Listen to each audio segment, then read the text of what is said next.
Sir, excise വകുപ്പിൻ്റെ പ്രവർത്തനങ്ങൾക്കും പുതിയ പദ്ധതികൾ നടപ്പിലാക്കുന്നതിനുമായി 23.31 കോടി രൂപ വകയിരുത്തുന്നു. മയക്കുമരുന്നിൻ്റെ ഉത്ഭവ വിതരണ ശൃംഖല കണ്ടെത്തി സമൂലമായി ഇല്ലാതാക്കാൻ മറ്റു വകുപ്പുകളുമായി ചേർന്ന് സമഗ്രമായ പദ്ധതി രൂപീകരിക്കും. ലഹരി, മദ്യപാനം എന്നിവയുടെ ദൂഷ്യവശങ്ങളെക്കുറിച്ച് വ്യാപകമായ പ്രചരണം നടത്തും. എക്സൈസ് വകുപ്പിന് മാത്രമായി ഒരു കെമിക്കൽ എക്സാമിനേഷൻ ലാബറട്ടറി രൂപീകരിക്കും. സംസ്ഥാന നാർക്കോട്ടിക് കൺട്രോൾ ബ്യൂറോയ്ക്ക് അടിസ്ഥാന സൗകര്യങ്ങൾ ഏർപ്പെടുത്തും. മയക്കുമരുന്ന് കള്ളക്കടത്ത് തടയുന്നതിന് CCTV ക്യാമറകളും എക്സ്റേ, ഗാമ റേ സ്കാനറുകളും സ്ഥാപിക്കും. പുതുതലമുറ ലഹരി വസ്തുക്കൾ ഉൾപ്പെടെ എല്ലാത്തരം ലഹരി വസ്തുക്കളും തിരിച്ചറിയാനാവുന്ന വിധത്തിലുള്ള ഡ്രഗ് ഡിറ്റക്ഷൻ കിറ്റുകൾ എല്ലാ എക്സൈസ് ഓഫീസുകളിലും ലഭ്യമാക്കും. സാർ, മാവേലിക്കര റേഞ്ചിൽ നിന്നും ചെട്ടിക്കുള, വരണിക്കാവ് പഞ്ചായത്തുകളെയും കായംകുളം റേഞ്ചിൽ നിന്നും പത്തിയൂർ പഞ്ചായത്തും നൂർനാട് റേഞ്ചിൽ നിന്നും വള്ളിക്കുന്നം പഞ്ചായത്തും ചേർത്തുകൊണ്ട് ഒരു പുതിയ മാതൃക റേഞ്ച് ഓഫീസ് സ്ഥാപിക്കും. ഭരണ നിർവഹണം. സംസ്ഥാന സെക്രട്ടേറിയറ്റിനെ രാജ്യത്തെ ഏറ്റവും മികച്ചതാക്കുന്നതിനുള്ള നടപടികൾ സ്വീകരിക്കും. ഉദ്യോഗസ്ഥരുടെ പ്രകടനം വിലയിരുത്തുന്നതിനും അവരുടെ സേവനങ്ങൾ മെച്ചപ്പെടുത്തുന്നതിനും ആവശ്യമായ നടപടികൾ സ്വീകരിക്കും. ഫയലുകളുടെ വേഗത്തിലുള്ള നീക്കത്തിന് ഉദ്യോഗസ്ഥരുടെ തട്ടുകൾ കുറയ്ക്കുന്നത് അടക്കമുള്ള ഭരണപരിഷ്കാര നടപടികൾ കൈക്കൊള്ളും. സാർ, പോലീസ് വകുപ്പ് കുട്ടികൾക്കെതിരെയുള്ള അതിക്രമങ്ങളോട് സീറോ ടോളറൻസ് നിലപാട് സ്വീകരിക്കും.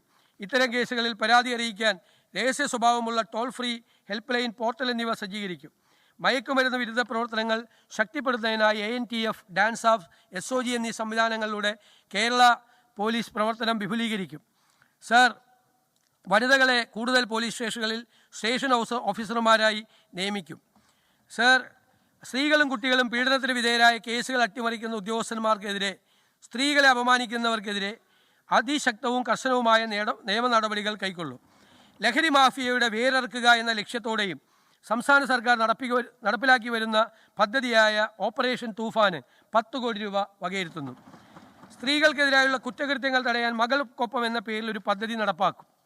ജയിൽ നവീകരണവും തടവുകാരുടെ ക്ഷേമവും നടപ്പാക്കും. പട്ടാഴി, എടപ്പാൾ എന്നിവിടങ്ങളിൽ പുതിയ പോലീസ് സ്റ്റേഷനുകൾ സ്ഥാപിക്കും. അഗ്നിരക്ഷാസേനാ വകുപ്പ് പുനഃസംഘടിപ്പിക്കും. ആ പ്രവർത്തനങ്ങളെ ആധുനികവൽക്കരിക്കും. Sir, judiciary. നീതിന്യായ സംവിധാനത്തിൻ്റെ കാര്യക്ഷമത, സുതാര്യത, സേവന ലഭ്യത എന്നിവ മെച്ചപ്പെടുത്തുന്നതിനായി ആധുനികവൽക്കരണം, ഡിജിറ്റൽ പരിവർത്തനം, അടിസ്ഥാന സൗകര്യ വികസനം എന്നിവയ്ക്ക് പ്രാധാന്യം നൽകും. ഹൈക്കോടതിയിലും ജില്ലാ നീതിന്യായ സംവിധാനത്തിലും ICT ഉപകരണങ്ങൾ ലഭ്യമാക്കുന്നതിനും സംസ്ഥാനത്തെ വിവിധ കോടതി സമുച്ചയങ്ങളിലെ നീതിന്യായ ഭരണരേഖകൾ ഡിജിറ്റലൈസ് ചെയ്യുന്നതിനും മുൻഗണന നൽകും. കൊച്ചിയിൽ ഒരു ആർബിട്രേഷൻ കോടതി സ്ഥാപിക്കും.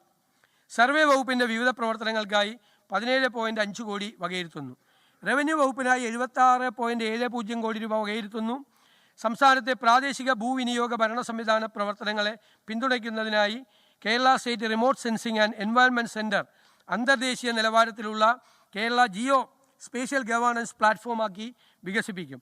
സംസ്ഥാനത്തെ ദുരന്ത നിവാരണ പ്രവർത്തനങ്ങൾക്ക് ആവശ്യമായ high resolution data DEM data ശേഖരിക്കുന്നതിനും പ്രോസസ്സ് ചെയ്യുന്നതിനുമായി ഒരു ഡ്രോൺ ലാബ് സെൻറ്റർ സ്ഥാപിക്കും. പുതിയ ജില്ലകളും താലൂക്കുകളും രൂപീകരിക്കുന്നതിൻ്റെ ആവശ്യകതയെക്കുറിച്ച് പഠിക്കാൻ ഒരു കമ്മീഷൻ നിയമിക്കും. അഡ്മിനിസ്ട്രേറ്റീവ് ട്രൈബ്യൂണലിൻ്റെ വിവിധ പ്രവർത്തനങ്ങൾക്കായി 24.01 ലക്ഷം രൂപ വിലയിരുത്തുന്നു. സാമ്പത്തിക സ്ഥിതിവിവര കണക്ക് വകുപ്പിൻ്റെ പ്രവർത്തനങ്ങൾക്കായി 6.31 കോടി രൂപ വകയിരുത്തുന്നു. സ്പേഷ്യൽ ഇൻ്റലിജൻസ് വളരെ പ്രധാനപ്പെട്ടൊരു കാര്യമാണ്. മിഷൻ ജിയോ കേരളമാണ്. അതിനാൽ KSRECയെ സംസ്ഥാനത്തെ പ്രമുഖ ജിയോ സ്പേഷ്യൽ ഗവേണൻസ് സ്ഥാപനമാക്കി മാറ്റുന്നതിനും ഏകീകൃത Kerala Jio spatial intelligence platform KGIS സ്ഥാപിക്കുന്നതിനും സർക്കാർ ഉദ്ദേശിക്കുന്നു. സ്പേഷ്യൽ ഗവേണൻസിനെ പൊതുഭരണത്തിൻ്റെ മുഖ്യധാരയാക്കി മാറ്റുന്ന ഇന്ത്യയിലെ ആദ്യ സംസ്ഥാനങ്ങളിൽ ഒന്നായി കേരളം മാറുന്നതാണ്. ഈ ഉദ്ദേശ ലക്ഷ്യങ്ങൾ സാക്ഷാത്കരിക്കുന്നതിനായി ഒരു കോർപ്പസ് ഫണ്ട് രൂപീകരിക്കും. ട്രഷറി വകുപ്പിൻ്റെ പ്രവർത്തനങ്ങൾക്കായി 20 കോടി വകയിരുത്തും. കേരള ഫിനാൻഷ്യൽ കോർപ്പറേഷൻ സംരംഭകത്വം ശക്തിപ്പെടുത്തുന്നതിന്, ചെറുകിട ഇടത്തരം സംരംഭങ്ങളുടെ വളർച്ച പ്രോത്സാഹിപ്പിക്കുന്നതിന് KFCയുടെ മുൻനിര പദ്ധതിയായ മുഖ്യമന്ത്രിയുടെ സംരംഭകത്വ വികസന പരിപാടി ശക്തിപ്പെടുത്തും. പുതിയ MSMEകളെ പിന്തുണയ്ക്കുക എന്നാണ് പദ്ധതിയുടെ ലക്ഷ്യം. ഈ പദ്ധതി പ്രകാരം സംരംഭകർക്ക് 6% കുറഞ്ഞ പലിശ നിരക്കിൽ വായ്പ ലഭ്യമാക്കും. ആദ്യ 5 വർഷത്തേക്ക് 3% പലിശ ഇളവ് സർക്കാർ നൽകുന്നതാണ്. സംരംഭങ്ങൾ ആരംഭിക്കുന്നതിന് കൂടുതൽ പങ്കാളിത്തം ഉറപ്പാക്കുന്നതിന് CMEDPക്ക് കീഴിലുള്ള അപേക്ഷകരുടെ ഉയർന്ന പ്രായപരിധി 50 നിന്നും 60 വയസ്സായി ഉയർത്താനും പരമാവധി വായ്പാ തുക നിലവിലുള്ള 2 കോടി രൂപയിൽ നിന്നും 5 കോടി രൂപയായി വർദ്ധിപ്പിക്കുന്നതിനും നടപടികൾ സ്വീകരിക്കുന്നു. രജിസ്ട്രേഷൻ വകുപ്പിൻ്റെ പ്രവർത്തനങ്ങൾക്ക് 27.7 കോടി രൂപ വകയിരുത്തുന്നു. സംസ്ഥാനത്ത് ഭൂമിയുടെ കൈമാറ്റങ്ങളുമായി ബന്ധപ്പെട്ട മുദ്രവിലയും രജിസ്ട്രേഷൻ ഫീസും നിർണ്ണയിക്കുന്നതിനുള്ള അടിസ്ഥാനമാണ് ന്യായവില. സംസ്ഥാന വ്യാപകമായി ന്യായവിലയെക്കുറിച്ച് പരാതികളുണ്ട്. ചില സ്ഥലത്ത് വിപണി വിലയേക്കാൾ കുറവാണ് ന്യായവില നിശ്ചയിച്ചിരിക്കുന്നത്, ചില സ്ഥലത്ത് വിപണി വിലയേക്കാൾ കൂടുതലാണ് ന്യായവില നിശ്ചയിച്ചിരിക്കുന്നത്. അപ്പോൾ സംസ്ഥാനത്തെ ഭൂമിയുടെ ന്യായവില സമഗ്രമായി നമ്മൾ പുനഃപരിശോധിക്കും. സാങ്കേതിക വിദ്യയുടെ സഹായത്തോടെയും വസ്തുനിഷ്ഠമായ വിപണി വിവരങ്ങളുടെയും ഫീൽഡ് തലത്തിലുള്ള ഡാറ്റയുടെയും അടിസ്ഥാനത്തിലായിരിക്കും ഈ പരിഷ്കരണം നടപ്പിലാക്കുക. 2010 നടപ്പിലാക്കിയ ന്യായവില നിർണ്ണയവുമായി ബന്ധപ്പെട്ട Kerala stamp act 1959 section 28A പ്രകാരമുള്ള ധാരാളം അപ്പീൽ അപേക്ഷകൾ നിലവിൽ തീർപ്പാകാതെ കിടക്കുന്നുണ്ട്. ഇവ സമയബന്ധിതമായി തീർപ്പാക്കുന്നതിനായി പ്രത്യേക അദാലത്തുകൾ ഉൾപ്പെടെയുള്ള നടപടികൾ സ്വീകരിക്കുന്നതും നിലവിലുള്ള എല്ലാ അപ്പീലുകളും 2026 ഒക്ടോബർ 31 തീർപ്പാക്കുന്നതുമാണ്.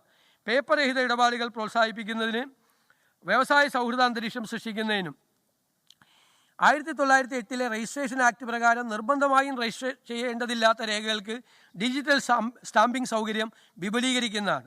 ഈ സ്റ്റാമ്പിംഗ് സംവിധാനം സ്വകാര്യ ഇൻഷുറൻസ് കമ്പനികളിലേക്കും നോൺ ബാങ്കിങ് ഫിനാൻഷ്യൽ കമ്പനികൾ ഉൾപ്പെടെയുള്ള മറ്റ് ധനകാര്യ സ്ഥാപനങ്ങളിലേക്കും വ്യാപിപ്പിക്കും.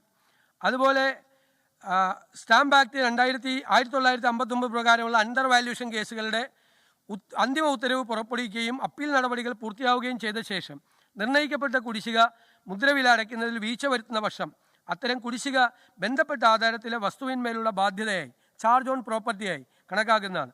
ഇതുവഴി സർക്കാർ കുടിശ്ശികകൾ കൂടുതൽ ഫലപ്രദമായി ഈടാക്കാൻ കഴിയുന്നതോടൊപ്പം ഭാവിയിൽ വസ്തു വാങ്ങുന്നവർക്ക് ഇടപാടിൽ ഏർപ്പെടുന്നതിന് മുമ്പ് ഇത്തരം ബാധ്യതകളെക്കുറിച്ച് അറിവ് ലഭിക്കുന്നതും ഉറപ്പിക്കുന്നതാണ്.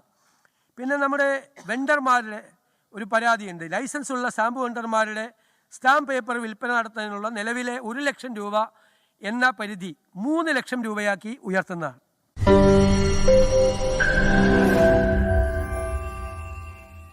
ലോകത്തെവിടെയായാലും ഏത് സമയത്തും 24 വാർത്തകളും ഓഗ്മെന്റഡ് റിയാലിറ്റി പാക്കേജുകളും എക്സ്പ്ലെയിനറുകളും വിശദമായി കാണാൻ ഞങ്ങളുടെ യൂട്യൂബ് ചാനൽ നിങ്ങൾക്ക് സബ്സ്ക്രൈബ് ചെയ്യാം.